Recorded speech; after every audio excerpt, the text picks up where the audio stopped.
And like, look at Alex Jones now, man. Look at Alex Jones. Alex Jones is now defending Palantir. Alex Jones is a sellout. Alex Jones is a pathetic cuck. Even he's like arguing in favor of the reptilians now. Like, look at this pathetic loser.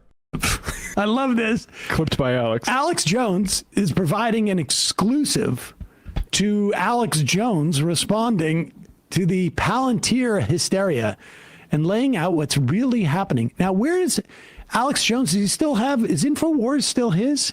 What is he, where does he do this? Well, he does have the branding InfoWars still up. I hadn't known that, but it must still be in Austin. I mean, what does he do? Like, how does he still have, I think the court like didn't allow for the sale, and maybe it's still sort of like in a holding pattern. Probably that. Yeah, it looks like he calls it the Alex Jones Network now, AJN Live. I guess maybe you cannot trademark a title. Is that possible? Or nobody could at least sue him for it yet because it's in limbo, so he might still use it. But here he is talking about Palantir. Everybody's asking me about Palantir. And when you look at it and you understand it. Hold on for 1 second. Ozempic or just nerves? He really resents the suggestion that this is anything but his, I guess, newfound discipline in terms of health. And people that accuse him of being Ozempic, something he would never take, are liars and making the world a worse place. So. I see. And when you look at it and you understand it, Palantir and the surveillance systems and the AI and all of it has been an outlier from the bigger companies. And it's been wanting to get big contracts. And Trump wants to use it to track illegal aliens and stuff. And the real ID that they're trying to bring in that's terrible, that never got implemented because it's unconstitutional. So I've been critical of all of that. And I obviously don't trust Palantir and the rest of the stuff it's doing. But it is small compared to all the other big AI and the Pentagon Sentinel and all the rest of it. The reason you're seeing the attacks on it everywhere is because it's trying to get contracts that other big tech companies already have, and because Palantir has been supportive of Trump. And so, yeah, Trump is...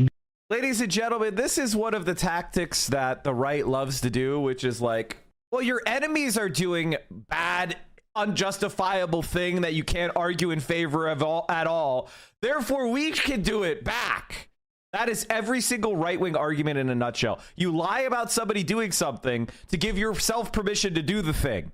Or you find some very small example of somebody doing it so that you could do it to everyone. It's like, what? Shut the fuck up! Going to them because they've been supporters. But all this hype about Palantir, all of these systems can be used for control. All these systems are out of control. So just to be clear, what he's doing here is his buddies in Austin. Yep. He's basically just running cover for his buddies in Austin. Palantir's not great, but there's other. This is just they're an underdog. They're an underdog. We should be rooting for them. The watchword here is when he says "but," because he'll say all these sorts of things that. But let's be clear. Has been supportive of Trump, and so yeah, Trump is going to them because they've been supporters. But all this hype about Palantir, all of these systems can be used for control. All these systems are out of control. All the AIs are woke. But so Palantir is being used to run AI drones, killing people in Gaza. All of it's very concerning. But why do people know about Palantir and nothing else? Well, that's because it comes from the left, only focusing on Palantir. The left is only focusing on Palantir. Chat, the news is just radicalizing me into a point where, like, people often ask me, like, Mike, how do you do it? How do you watch the news or process all this information without going insane? Who said I'm not going insane? Who said I'm not going insane? I would say that, like, watching politics as much as I have and being involved in it for as long as I have has made me an authoritarian 100%. I am an authoritarian now. Like I used to be like authoritarian curious, like, you know, like, hey, we should try to, decentralize some stuff. No. I'm an authoritarian now. Alex Jones and Asmongold have made me an authoritarian. Like, legitimately. That was those are the final straws. Alex Jones arguing in favor of mass surveillance and Asmongold existing. It's like, oh, okay. No, we need to correct people. Yeah, no. Cultural revolution in. What would the punishment for people like this?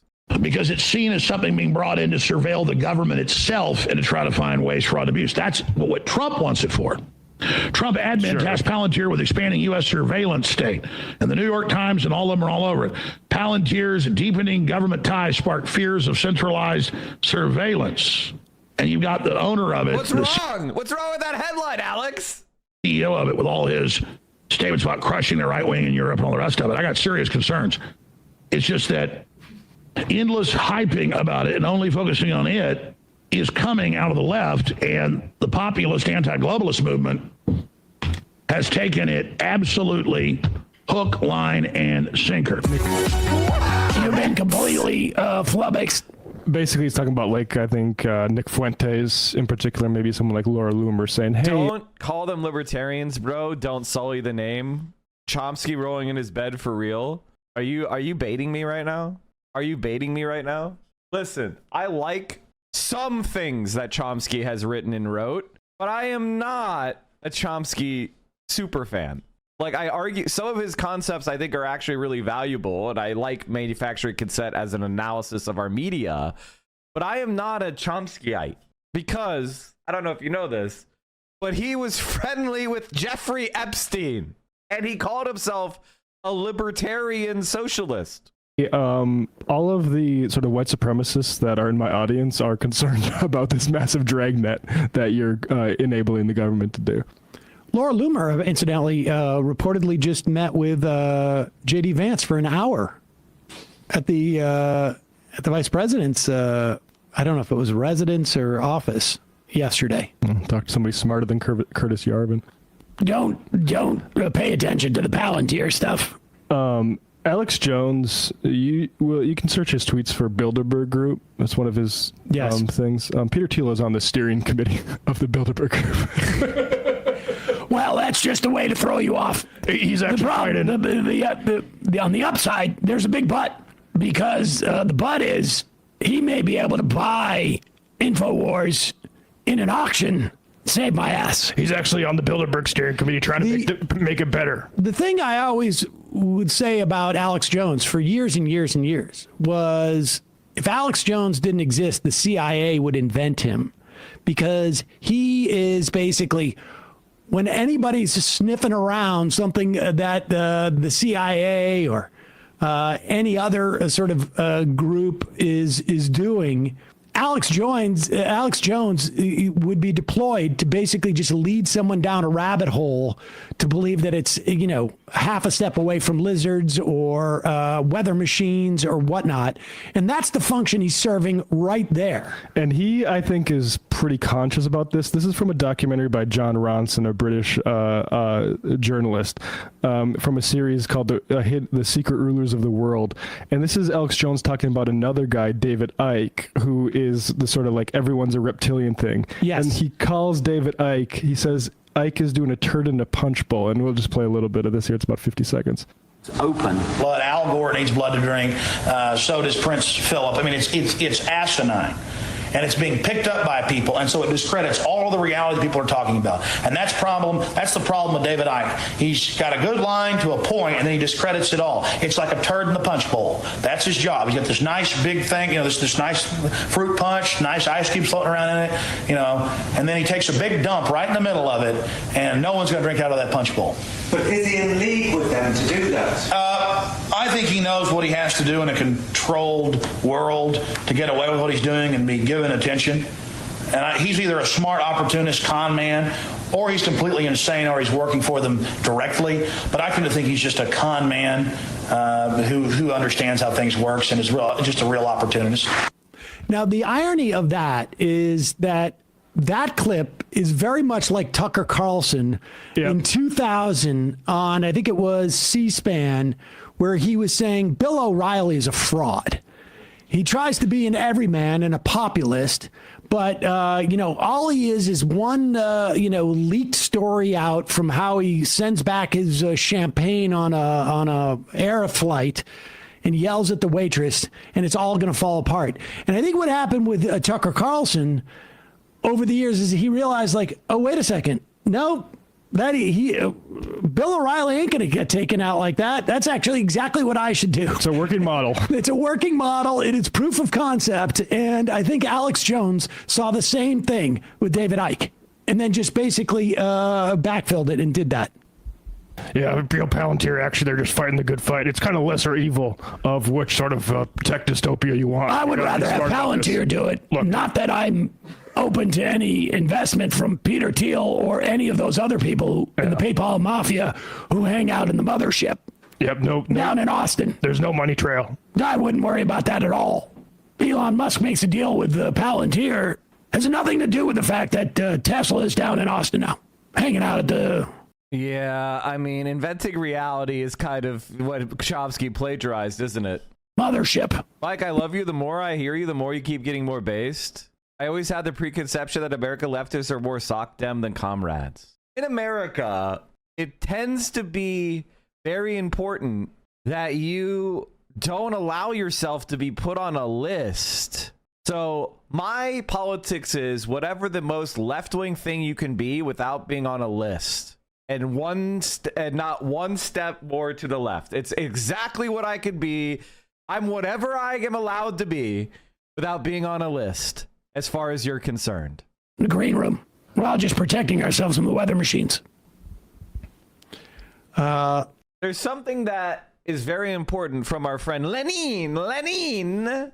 Just so you understand, published in the Social Democrat, Lenin wrote, "The illegal party and legal work. The question of the illegal party and of legal work of social democrats in Russia is one of the cardinal party questions. The struggle over this issue has been going on chiefly between the liquidators and the anti-liquidators, and its bitterness is due in full measure to the fact that it amounted to the question of whether our old illegal party was to be or not to be. The conference of the RSDLP in December 1908 emphatically condemned liquidationism and, in a special resolution, clearly formulated the party's view on organizational question. The party is made up of illegal social democratic nuclei, which must establish for themselves strong points for work among the masses in the form of as wide and as ramified a network of various legal worker societies as possible. We say most clearly in the plenary meeting of the Central Committee in January 1910 and the All Russia Conference in January 1912 fully confirmed this view of the party. We say most clearly because it was Palenkov who at the time took a neutral stand. And from his neutral standpoint, he fully confirmed this established party view, saying that the so-called initiating groups, which had broken away from the party organization or deserted it or risen independently, could not be considered as belonging to the party without a special decision taken by the conference or Congress of the illegal nuclei. It is anarchism to regard it to principle and support for and legitimation of liquidationism in regard to practice, to allow for the initiating groups to decide for themselves whether they belong to the party." So what I'm trying to say here is, let me see if I could find exactly what I was talking about.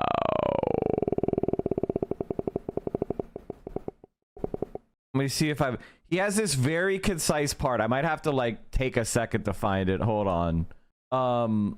Okay. In terms of the form of organizations, the illegal adapts itself to the legal. But in the terms of the content of the work of our party, legal activity adapts itself to illegal ideas. That's what I'm talking about, right? We have legal activity that adapts itself to illegal ideas. That is the point. The point of this is, this may not be the one I was thinking of. Hold on. No, this may not be the one. This may not be the fucking one I was thinking of. God damn it. Okay, here we go. The party has said in no uncertain terms, in leading the economic struggle, the Social Democratic Party nuclei must cooperate with the trade unions, with the Social Democratic nuclei in them, and with individual leaders of the trade union movement. Or in the Duma election campaign, it is essential that unions march abreast of the party. This clear, precise, and easy to understand. What the liquidators advocated instead is hazy coordination of the party's work in general with the non-political, non-party unions. Okay, this is one of the problems with Lenin is you have to know all the context of the exact political fights that they were having in order to have these discussions. That is not the one I was thinking of. Hold on. God damn it. This is what happens when you just try to remember once at a time. Hold on. Mike, look at this bullshit. Anyway, the point I'm trying to make is some of us exist in the legal context where we have, because we are known and because we were advocating for a certain type of politics, we try to maintain ourselves completely on the legal side of things. So I represent myself as a democratic socialist for that purpose. Yes, I know this makes me laugh really hard. Jessica Ramos will endorse Andrew Cuomo. I posted this today, if that made sense. But like, if all the legal left parties became more and more criminalized by the state, like becoming leftist just by name and defending the status quo, like here in Egypt, will just alienate people from the movement. Oh, that's so true. I agree with that. Then you're in a different stage. This is something that I try to tell people. The best places for a revolution are in a condition of failed or frustrated reform. The Bolsheviks beat the provisional government. The German Revolution happened against the Social Democrats. If you actually believe in revolution, if you actually believe in like the rupture is not going to happen under Hitler. It's not going to happen under military dictatorship. It's going to happen when the people at the levers of power hesitate and are weak and are unwilling to fight against the organized working class. So you support Bernie Sanders, not just to support Bernie Sanders and reformism. You support Bernie Sanders because you want somebody who will hesitate to pull the trigger, as opposed to somebody like Trump who won't. The House is preparing to vote next week on a resolution that would deem Free Palestine to be an anti-Semitic slogan. Free Palestine? That's so funny. Oh yeah, okay, what was I saying? Making fun of Jessica Ramos. I said, narcissism is literally just the worst plague on humanity.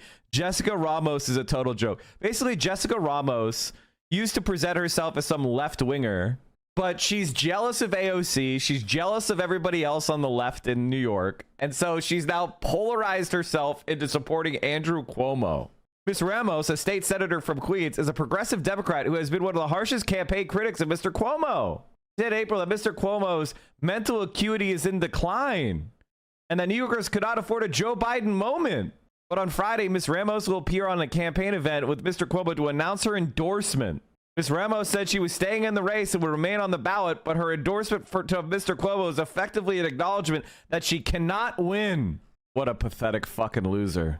She's trailed to the polls in fundraising and has expressed disappointment about feeling abandoned by her allies on the left. In other words, extreme narcissism. This is legitimately a huge problem. Narcissism on the left is a huge fucking problem.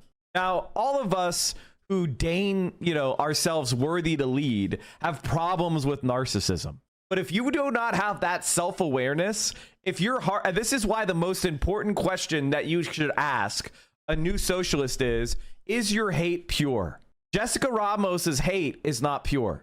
She does not hate centrism. She does not hate neoliberalism. Her hatred is conditional on her own social advancement. Fuck her. Her endorsement comes the day after Mr. Mondami received the top endorsement of AOC, who ranked 5 candidates but left Ms. Ramos off her slate. Get fucked. She has only $9,000 in her campaign account and is not qualified for public matching funds. What a fucking loser. Let's be honest, you have narcissistic traits. Of course I do. But that self-awareness protects me from making ideological compromises. State Senator Jessica Ramos calls for Governor Cuomo to resign. Jessica Ramos will endorse Andrew Cuomo. It don't matter. None of this matters. What a fucking loser. Folks. So could revolution happen in the USA? Could an asteroid hit the USA, destroying all life on the planet? Wait, is Jessica Ramos the DSA? Is she a DSA union person? It is time. Oh, we are just moments away. I was going to say, that makes sense. From being able to take your phone calls on the program today. The phone number is 646-257-3920. 646-257-3920 is the phone number. JT from Tulsa, just my 2 cents, Sam. Next time you do RFK, use your Alex Jones voice, but do RFK's mannerisms and vice versa for Alex Jones. I think you'll find both your impression of them will improve. Revolutionary status quo, Alex Kennedy Jr., ladies and gentlemen. All right, come on, I get it. The vocal cords can only do so much. Exactly. There's a difference between those two. I didn't want to make that clear. RFK, you have to have it where like there's something with the mic that's malfunctioning too. Exactly. The compression set to Sometimes I cut out. Hey, folks, don't forget to hit the subscribe button and check out our daily show. We do it every day at 12 p.m. Eastern for about 2.5 hours. We even take phone calls. You should check that out.